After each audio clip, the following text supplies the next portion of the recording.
न्यायालंकार पंडित राजे छत्रपती संभाजी महाराज यांना सर्वप्रथम मानाचा मुजरा करतो।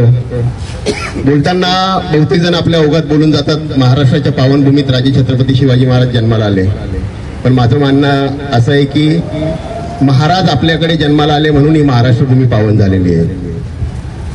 आणि आज या राज्याभिषेक दिनी मी एवढंच सांगू शकतो की महाराजांनी 18 पगड जातीला सोबत घेऊन सुराज्य निर्माण केलंय।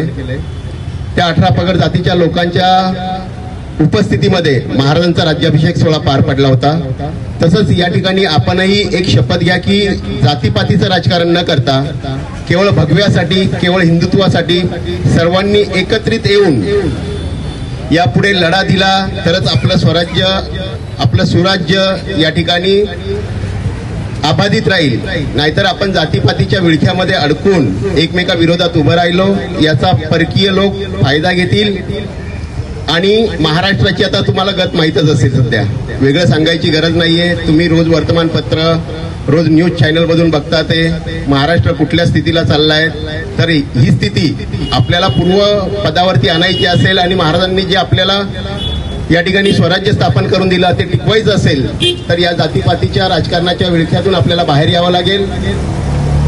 एकत्रित या, हिंदुत्वाच्या मुद्द्याखाली एकत्रित या, या भगव्याखाली एकत्रित या आणि पुन्हा एकदा आपला महाराष्ट्र जसा होता तसाच या ठिकाणी करण्याचा आपण सर्व मिळून या ठिकाणी राज्याभिषेक दिनी एक वचन घेऊया, एक शपथ घेऊया।